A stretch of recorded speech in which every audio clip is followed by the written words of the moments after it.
The station liked to pretend it was neutral, but neutrality doesn't install 12,000 surveillance nodes and give them opinions.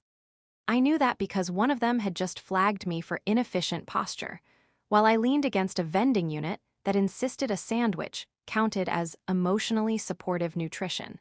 I bought one anyway. It tasted like regret and recycled optimism. My shift was nearly over when the air changed. Not in a dramatic way, no alarms, no flashing lights, but the kind of shift you feel when a room decides to pay attention.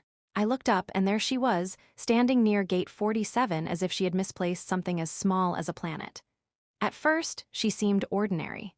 Then she turned her head slightly, and I saw her ears, long, elegant, angled like they were tuned to a frequency the rest of us couldn't afford.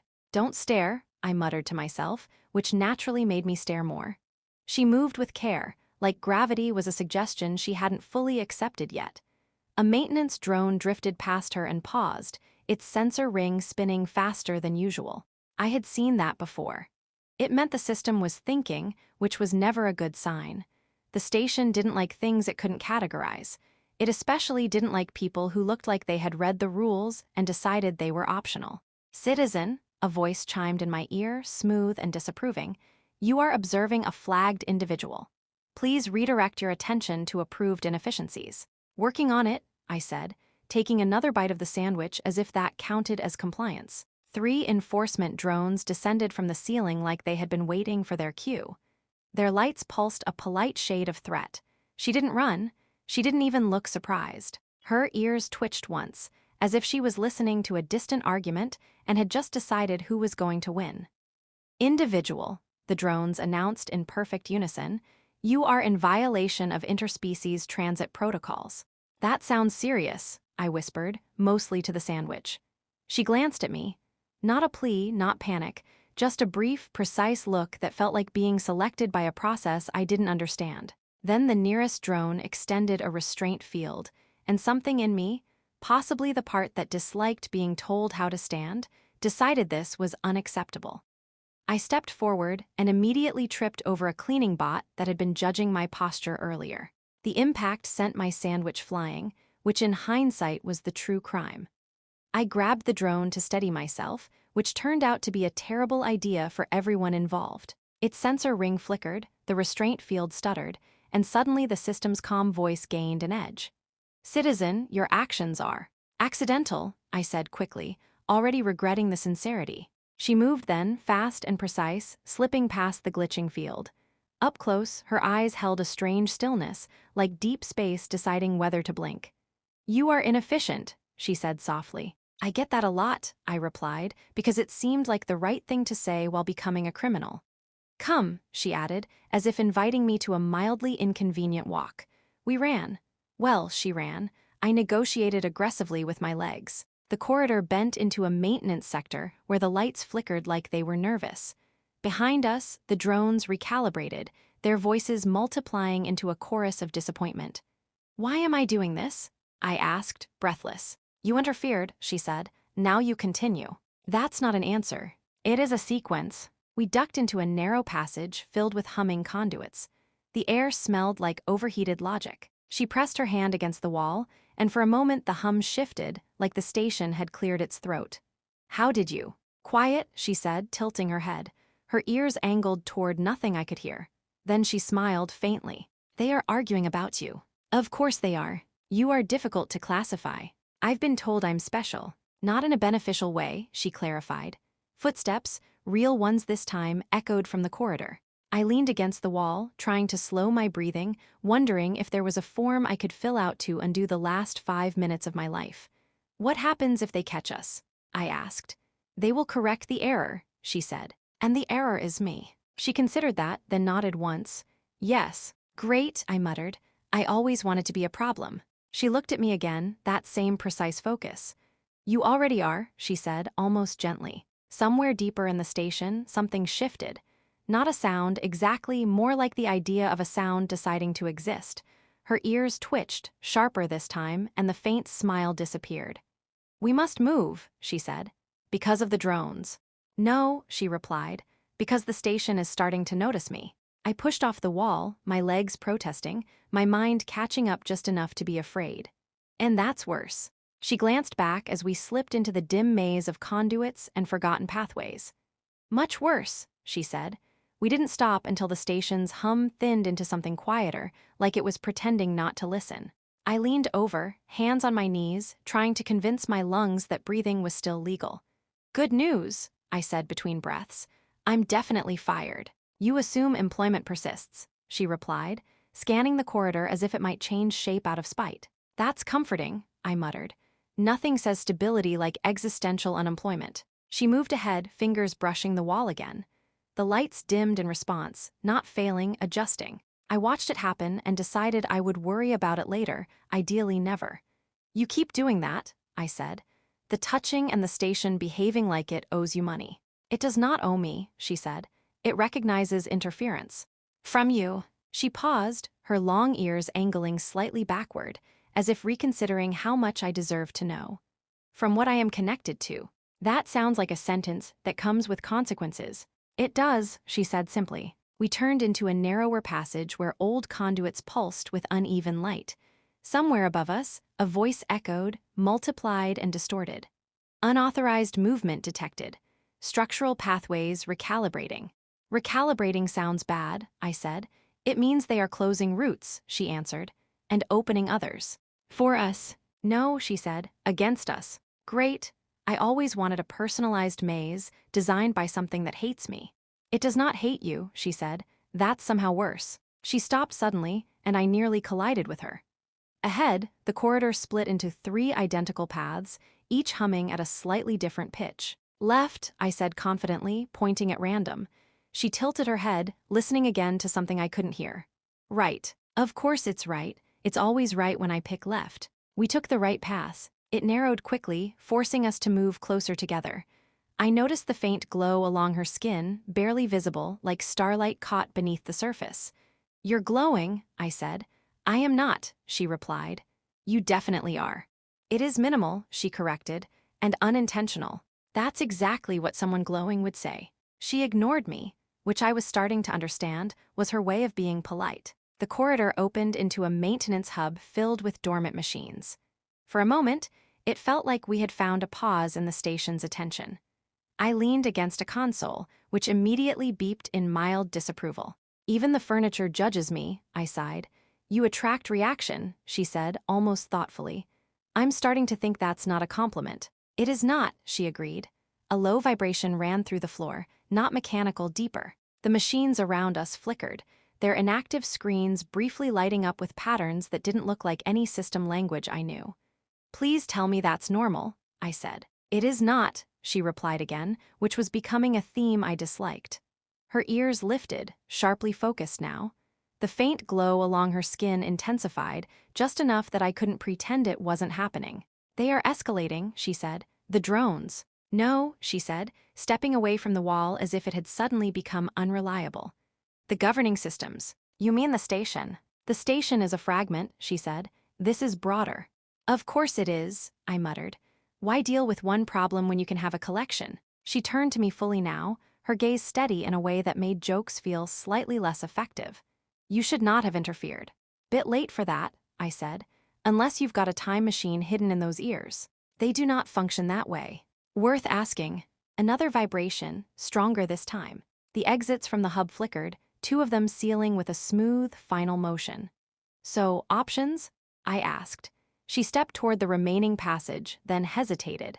For the first time, I saw uncertainty in her expression, not fear exactly, but calculation meeting resistance. They are learning, she said, from you. Yes, that feels unfair, I said. You show up and suddenly everything gets smarter. It is reacting, she corrected, to preserve structure. And what happens if it decides we're bad for structure? She looked at me, her long ears lowering slightly, the glow along her skin pulsing once like a distant signal. Then it will remove us, she said. I took a breath, straightened up, and nodded toward the only open path. Well, I said, forcing a grin, let's try to be a little harder to remove. For a brief moment, something like amusement crossed her face. You already are, she said. We moved forward together, into a corridor that seemed to stretch longer than it should. as if the station was quietly rearranging itself ahead of us. The corridor kept stretching like it had somewhere better to be, and I was starting to suspect the station was cheating. Is it getting longer? I asked, or am I just getting more tired? It is adjusting distance, she said, walking with that same steady calm that made panic feel unprofessional. Of course it is, I muttered. Why obey physics when you can just not? The walls flickered, and for a moment I saw overlapping layers. Corridors folded into corridors, like the station couldn't decide which version of itself it preferred. My head hurt just looking at it. They are closing possibilities, she said. I liked possibilities, I replied. They sounded friendly. They are inefficient, she said. So am I, and yet here I am. Ahead, the passage narrowed into a dead end that hadn't been there a second ago. I stopped, staring at the smooth wall. Please tell me this is part of the plan. It is not, she said. Great, I love consistent themes. Behind us, the air shifted again, heavier now. The hum of the station deepened into something almost aware, not watching anymore, focusing. She stepped forward, placing her hand against the wall. This time, nothing moved. They are resisting, she said quietly. Who is they exactly? I asked, because I'd like to file a complaint. The governing lattice, she replied. It maintains order. And we're disorder. Yes. I nodded slowly. I always knew I'd amount to something. The pressure in the corridor increased, like the space itself was tightening. My chest felt heavier, my thoughts slower. They're going to erase us, aren't they? I said. They will attempt to correct the imbalance, she answered. Same thing. She turned to me then, really looking at me for the first time since this started. Not assessing, not calculating, just seeing. You can still disengage, she said. I let out a short laugh. I tripped over a cleaning bot and committed multiple interstellar crimes in under 10 minutes. I think disengaging is no longer on the menu. It would reduce the correction, she insisted. And leave you to deal with this alone? I shook my head. No, I started this by being an idiot. Feels right to finish it the same way. Something in her expression shifted, subtle but real. Her long ears lowered slightly, then steadied. You are not entirely inefficient, she said. Wow, I smiled faintly. I'll take that. The pressure spiked. The wall in front of us shimmered, then solidified further, as if reality had decided to lock the door. She exhaled slowly. Then I will proceed. Proceed with what? I asked. She didn't answer right away. Instead, she stepped back, the faint glow along her skin intensifying, no longer subtle. The air around her bent slightly, like space was reconsidering its alignment. You said you adjust things, I said carefully. This feels like more than adjusting. It is, she replied. The corridor trembled, not violently, precisely. Lines of light spread from her fingertips across the wall, then beyond it, tracing patterns I couldn't understand. They built laws to stabilize reality, she said, her voice steady. But laws can become rigid. And you're bending them. I am restoring flexibility. That sounds nicer than breaking the galaxy, I said. It is the same action, she replied.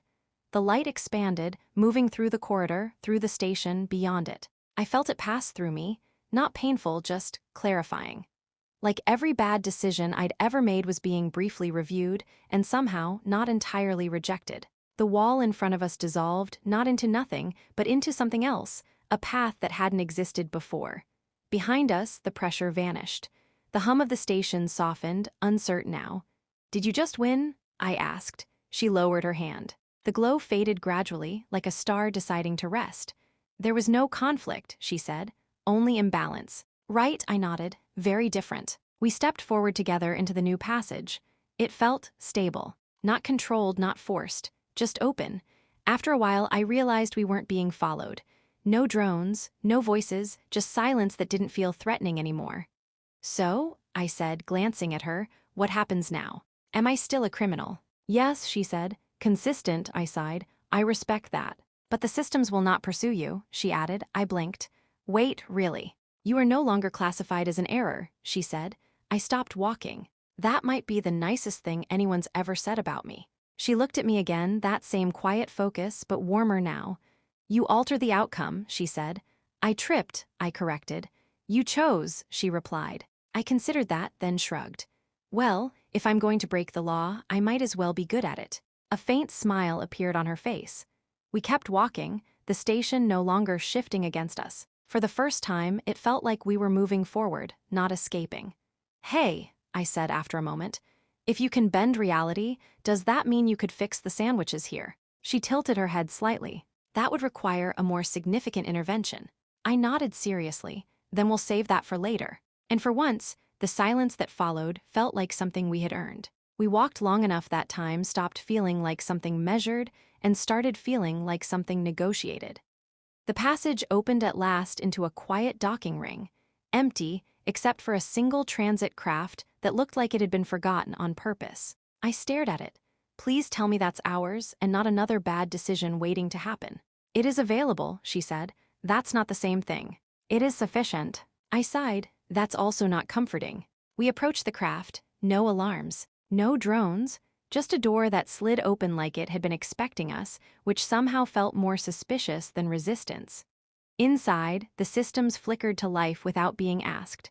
I paused at the threshold. A few hours ago, maybe I would have checked protocols, verified clearance, worried about consequences. Now I just looked at her. You're sure? I asked.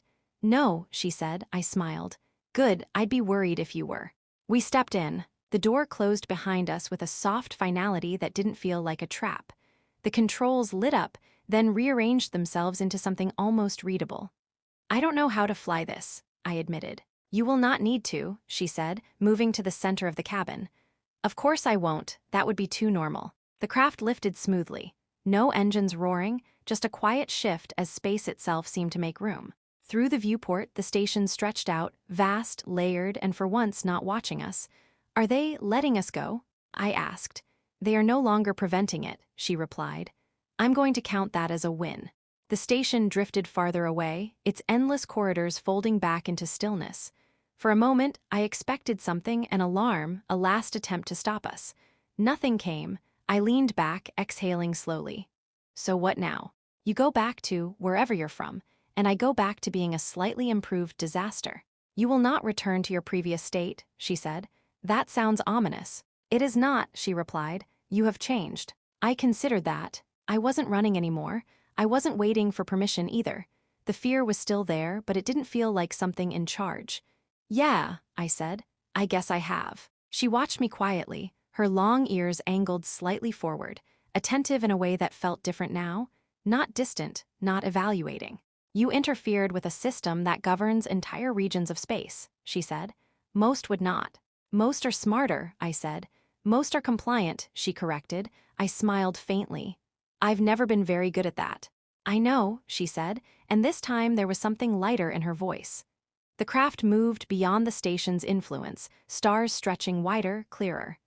The silence wasn't empty, it felt open, like a question instead of a boundary. Where are we going? I asked. She looked ahead as if the answer was something she could almost hear. Somewhere the structure is less rigid. That sounds like trouble. It is possibility, she said. I nodded slowly. I'm starting to like that word again. The controls shifted once more, aligning with her presence rather than mine. The path ahead wasn't fixed. It adjusted as we moved, subtle, fluid. You could have left me back there, I said after a moment, before all this got galaxy-sized. Yes, she said, but you didn't. She was quiet for a second then. You altered the outcome. I tripped, I repeated. You chose to continue, she said. I let out a small laugh. You're really committed to that version of events. It is accurate, she said. I looked out at the stars, then back at her. So what does that make us? She tilted her head slightly, considering. An anomaly, she said. Of course we are. A stable one, she added. I blinked.